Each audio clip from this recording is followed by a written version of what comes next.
इनको कोई गोद में नहीं ले सकता, लेकिन मां तो गोद भरी लेत, वो मां है, ऐसे वृंदा टवी मां की तरह उसको स्वीकार कर लेता है। और क्या, सम सर्वेशा मप्रयासेन, सब सुखों का सार प्रेम रस यहां बिना प्रयास के मिल जाता है। प्रयास अर्थात तात्पर्य है कठोर साधना से। पर कोई ऐसे दुत्रैकांति प्रेम पात्रैक पात्री, कोई बिरले ही ऐसे इने गिने लोग होते हैं जो वृंदावन की निष्ठा को स्वीकार करते हैं। बस ये खास बात है। यहां प्रेम तो बिना प्रयास के आपको मिल जाएगा, क्योंकि प्रेम समुद्र है। जहां समुद्र के किनारे लोग वास करते हैं वहां एक डूबने की शंका बनी रहती है। कभी भी ज्वार भाटा आवे, कभी भी वो प्रलयंकारी लहर आवे, पता चला प्रांत का प्रांत डुबो दिया। ऐसे ही प्रेम समुद्र वृंदावन है, इसमें कृपा की लहरें उठती रहती हैं और यहां वास करने वालों को डुबो देती हैं कृपा में। अप्रयासेन सम सर्वेशा, सर्वेशा माने कोई भी हो, कैसा भी हो, यहां शर्त नहीं है, कोई भी हो, कैसा भी हो, अप्रयासेन दात्री, बिना प्रयास के प्रेम रस में डुबो देगी। पर वो ऐसे लोग द्वित्रैकांत प्रेम पात्रैक पात्री, वो इने गिने लोग होते हैं जो वृंदावन धाम की निष्ठा को स्वीकार करते हैं। निष्ठा माने अब हमारा जीवन सर्वस्व वृंदावन धाम, अब हमारे प्राणों की एक एक धड़कन लाडली जू के लिए, श्यामा श्याम के लिए, इसे निष्ठा कहते हैं। जब तक आप धाम की निष्ठा नहीं स्वीकार करेंगे, आराध्य देव की निष्ठा नहीं स्वीकार करेंगे, तो आपका हृदय प्रेम सह ही नहीं पाएगा। प्रेम सहन करने की सामर्थ्य, छोटे मोटे लौकिक सुख और लौकिक दुख में तुम्हारी हालत खराब हो जाती है। महासुख जो भगवान कहे जाते हैं, अनंत ब्रह्मांडों के स्वामी हैं, प्रेम युद्ध में सदैव विजयी पाए गए हैं। कैसा कैसा अद्भुत प्रेम! भक्त के हृदय में जो प्रेम आता है, यही कृपा समुद्र श्री कृष्ण अपने प्रेम का अंश देते हैं, लेकिन विजयी यही होते हैं। ऐसे प्रेमी की मल भरी लंगोटी धोने में भी स्वयं नहीं सकुचाए, यह है इनकी प्रेम विजय। ऐसे प्रेमी के चरण चापने में, ऐसे प्रेमी के सामने अपने प्रण को छोड़ने में, ऐसे प्रेमी के हाथ में बिकने के लिए भी तैयार हैं। इसलिए सदैव प्रेम युद्ध में श्री कृष्ण ही विजय पाए हैं। जहां भी देखो भक्तों के हाथ कठपुतली बन गए अजित अनंत लोकों के स्वामी। ऐसे प्रेम युद्ध में विजय पाने वाले प्रभु, जब सांद्रानंद घन प्रेम मूर्ति किशोरी का प्रेमावेश होता है, तब विकल हो जाते हैं, विकल हो जाते हैं। कैसे तुम्हें बताएं, क्योंकि बाहरी बहिर्मुख वृत्तियां हैं, इसलिए वो रस समझने की योग्यता नहीं है। संभम द्रुम आलिंगन, एक एक लता का आलिंगन करते हैं। राधा राधा, मेरी श्री जी किस नेत्र पड़े हैं इस लता पे। राधा करावचित पल्लव वल्लरी के, एक एक लता को हृदय से लगाते हैं। राधा दृष्टि से सींची गई ये लताएं, प्रभु की विकलता। राधा राधा राधा राधा, सोचो, जिनका जगत नाम जप करता है, ब्रह्मा शिवादि जिनकी वंदना करते हैं, वो प्रभु हमारी लाडली जी का नाम जप करते हुए, उनका ध्यान करते हुए, उनकी सेवा की याचना करते हैं। ये महासुख आपको बाहर मिलेगा क्या? यहां तो स्पष्ट है, यद वृंदावन मात्र गोचरम हो। बस आपको जरूरत है निष्ठा की। निष्ठा धारण कर लीजिए, वृंदावन को अपना सर्वस्व मान लीजिए। कैसे जानोगे कि हमारे अंदर वृंदावन की निष्ठा आ गई है? तो बोले, दुखान्नेव सुखानि विद्यपयसो जानी कीर्तिम पराम मन्ने था अधमश्च दुष्परिभवान सम्मानवत सत्तमयी दैन्यान्नेव महाविभूति मतिसल लाभान लाभान सदा पापान्नेव च पुण्यमस्ति यदिते वृंदावनम जीवनम। यह है वृंदावन की निष्ठा। यदि कोई वृंदावन तुमने वास स्वीकार किया, आश्रय लिया, और आपको कोई दुख प्रदान करता है इस क्षेत्र में, तो आपको उसे सुख समूह जानकर स्वीकार करना होगा। बहुत कृपा है, मेरे को पवित्र किया जा रहा है। धाम में जो मुझे दुख मिल रहा है, ये अनंत जन्मों के दुष्कृतों को बहुत थोड़े में निपाटा जा रहा है। बहुत कृपा है, महासुखमय भाव आएगा जब आप धाम की निष्ठा लेंगे। कोई आपको अपमानित करेगा, गाली देगा, या किसी भी तरह का कोई भी दैहिक दैविक वाचिक आपको दुख मिला, तो आपका हृदय यदि वृंदावन धाम की निष्ठा से युक्त है, तो ऐसा आएगा, बड़ी कृपा लाडली जी की, मेरा कोई महत पाप नष्ट किया गया है। और अपयश परमा कीर्ति, यदि कोई आपका अपयश कर रहा है, आपकी निंदा कर रहा है, तो जानिए ही कीर्तिम पराम, उसको ऐसा स्वीकार करो कि बहुत बड़ी, मानो आपकी कोई कीर्ति गान कर रहा हो, तो कैसा लगेगा? बहुत अच्छा लगेगा। ऐसे यहां की रीति है, सम्मानम कल्याति घोर गरलम नीचापमानम सुधा श्री राधा मुरलीधरो भज सके वृंदावन मात यज। अय मित्र, अय सखे, मेरी बात मान ले, यहां सम्मान को तू घोर विष के समान समझ, और नीच पुरुषों द्वारा की हुई अपमान को अमृत के समान समझ, और श्री राधा माधव का भजन करते हुए तू अखंड वृंदावन वास कर, तू अनन्य आश्रय वृंदावन का ले ले। जब आपकी कोई निंदा करे तो आप उसको भाव से देखिए कि मुझे बहुत बड़ी सुख निधि प्राप्त होने का विधान बनाया जा रहा है। क्यों?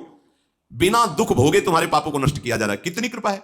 ये हम अज्ञान के कारण नहीं समझ पाते और निंदा करने वालों की निंदा करके जो हमारा हृदय पवित्र होना चाहिए और गंदा कर लेते हैं। जब हमारी निंदा हो तो हमें विवेक के द्वारा सावधान होकर पुलकित होना चाहिए कि बिना शरीर दंड मिले हमारे पाप कर्म नष्ट करवाए जा रहे हैं। संतों ने कहा है मां से भी ज्यादा दुलार करने वाले ये निंदा करने वाले होते हैं, क्योंकि मां तो हाथ से मल साफ करती है लेकिन निंदक अपनी जबान से मल को साफ करते हैं। जब वो हमारी निंदा करते हैं तो बिना भोगे बिना दंड पाए हम निर्विकार हो जाते हैं, पाप रहित हो जाते हैं। इसलिए महायश मान करके उसे स्वीकार करो। वृंदावन की निष्ठा वाले अपयश को देख करके, अपयश सुन करके जलो मत, उनकी निंदा मत करो, तुम्हारे ऊपर कृपा हो रही है।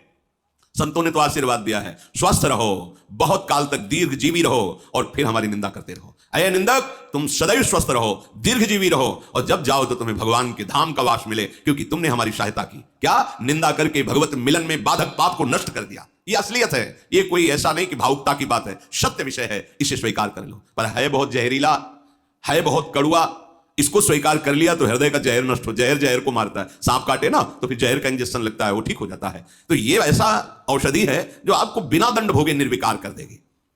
और कह रहे हैं मन्नेथा अधमैश्च दुष्परिभवान सम्मानवत् सत्तमयी। यदि कोई अधम नीच पुरुष तुम्हें पीट दे तो ऐसा मानो जैसे कोई बहुत बड़ा राजा धीराज तुम्हारा सम्मान करे तो कैसा लगेगा। ऐसा मानो नीच पुरुषों द्वारा किया हुआ अपमान अमृत के समान। नीचापमानम सुधा, ये थोड़ा कठिन बात है, पर यह है अमृत बात। थोड़ा कठिन भी हो तो अमृत हम, अरे देखो ना, जो शहद लेना चाहते ना वो मक्खियों के काटने की परवाह नहीं करते और शहद ले ही लेते हैं। एक साधारण प्राकृतिक रस है, ये तो दिव्य चिदानंद रस है। अगर मक्खियां भिनभिना रही हैं, निंदा कर रही हैं या काट भी रही है तो तुम लक्ष्य से हटो मत, आगे बढ़ो, अमृत मिलने वाला है। नीचा अपमानम सुधा, तो मन्नेथा अधमैश्च दुष्परिभवान सम्मानवत् सत्तमयी। अधम पुरुषों द्वारा, अर्थात जिन पर आप बलपूर्वक शासन कर सकते हैं, वो तुम्हें अपमानित कर रहे हैं, वो तुम्हें पीट रहे हैं, तो चुपचाप सह जाओ। कैसे? जैसे कोई राजा धीराज सम्मान कर रहा हो तो आपको कैसा लगेगा? अच्छा लगेगा। ऐसे ही आप स्वीकार करो कि आज मेरी बात बन गई, प्रिया प्रीतम मिल जाएंगे अगर हम इसे सह गए तो। दैन्यान्येव महाविभूति मति सल्लाभान लाभान सदा।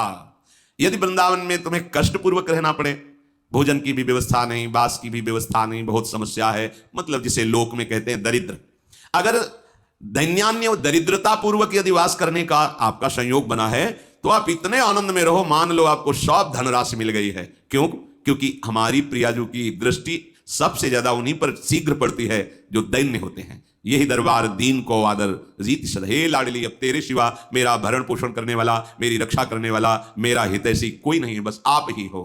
बस महिमा प्रकाशित हो जाएगी, महिमा प्रकाशित हो, बस केवल एक भरोसो, एक बल, एक आस विश्वास। कह रहे हैं कि पापान्येव च पुण्यमस्ति। यदि वृंदावन में वास करने से पाप होता है तो उसे महापुण्य समझो। क्या अर्थ है इसका भाव? वृंदावन में रहकर पाप करे तो उसे पुण्य माने? नहीं, ऐसा नहीं। जैसे आप वृंदावन वास का नियम ले लिए, अब आपको कोई कहता है कि हमें छोड़ के जाने में तुम्हें पाप लगेगा, हमारा कर्तव्य है, हमारा ये धर्म है, वो धर्म है, तो परम धर्म के लिए एक क्रम है। अपने स्वसुख वांछा की वृत्ति को धर्म के लिए त्याग देना चाहिए। अपने स्वसुख वांछा वृत्ति को, धर्म जब आगे हो तो उसका त्याग करके धर्म का पालन करना चाहिए। और परम धर्म की पूर्ति के लिए सर्वधर्मान परित्यज्य मामेकम शरणम व्रज, इसी का अर्थ मानो भगवान कह रहे हैं। तो अर्जुन को लगा कि आपने धर्म का उपदेश बहुत किया है, अगर हम सर्वधर्मान परित्यज्य तो पाप नहीं लगेगा। तो भगवान ने स्पष्ट शब्दों में कहा अहम त्वाम सर्व पापेभ्यो, अगर सर्वधर्मान परित्यज्य तो सर्व पापेभ्यो मोक्षयिष्यामि मा शुचा, क्योंकि सिद्धांत है परम धर्म के लिए सर्वधर्मान परित्यज्य। परम धर्म क्या है? सा वै पुंसाम परो धर्मो यतो भक्ति अधोक्षजे, भगवान अच्युत गोविंद के चरणारविंद का प्रेम प्राप्त हो जाए, यही जीवन का परम धर्म है। अगर इस परम धर्म की पूर्ति के लिए आपको कोई ऐसा कहता है कि ये त्याग दिया, ये कर दिया तो तुम्हें पाप लगेगा, तो पापान्येव च पुण्यमस्ति। यदि ते वृंदावनम जीवनम, यदि तुम्हारा जीवन वृंदावन हो गया तो तुम निश्चिंत हो जाओ, कोई भी पाप नहीं रहेगा, महापुण्यशाली बन जाएगा। यह है निष्ठा। हमारा अहोभाग्य हम सबका कि दर्शन स्पर्श के लिए, कुछ दिन वास के लिए या अखंड जीवन वास के लिए, अनन्य आश्रय के लिए मुझे लाडली जी ने वृंदावन धाम का मार्ग दिया है। अब छोड़ो मत, हृदय में निष्ठा रख करके जितनी श्वासें हैं, चाहे जहां रहो, वृंदावन को दे दो। वृंदावन को श्वासें देने का मतलब राधा राधा राधा राधा, और कुछ मिनट एकांत में बैठकर पूरे वृंदावन की परिक्रमा लगाओ। एक बार परिक्रमा लगाओ और अपने मानस वीडियो में पूरी परिक्रमा भर लो, और फिर आप एकांत बैठो, जहां से शुरू किया प्रगट में परिक्रमा लगाना, वहां से भर लो। अब बैठ के वहीं से दंडवत किया, हाँ, फिर राधा वल्लभ जी दर्शन करने गए, बिहारी जी के दर्शन करने गए, यमुना जी में आचमन किया, किसी घाट से नाम कीर्तन करते हुए, फिर ऐसे चामुंडा होते हुए, फिर अटल लाचुंगी होते हुए, फिर ऐसे ऐसे जहां हम आए वहीं फिर 2 मिनट में परिक्रमा हो गई वृंदावन की। और इसका पुण्य उतना ही मिलेगा जो प्रगट पर, क्योंकि ये मानसिक परिक्रमा हो रही है। प्रगट परिक्रमा में तो कोई बाधा भी खड़ी हो सकती, मानसिक में नहीं, बिल्कुल निर्मल। तो रोज वृंदावन की परिक्रमा, रोज बिहारी जी के दर्शन, और रोज आपके हृदय में वृंदावन की भावना पुष्ट होगी, राधा राधा राधा। अगर हमारा ऐसा जीवन हो जाए तो ये जीवन निश्चित प्रेम में हो जाएगा। सेवक वही है जो हर समय स्वामी के सुख का चिंतन करे। अपने सुख का, अपने देह सुख का चिंतन करने वाला कभी सेवक नहीं हो सकता। सेवक सुख चाह, मान भिखारी, व्यसनी धन, शुभ गति व्यभिचारी, ये तो मजाक की बात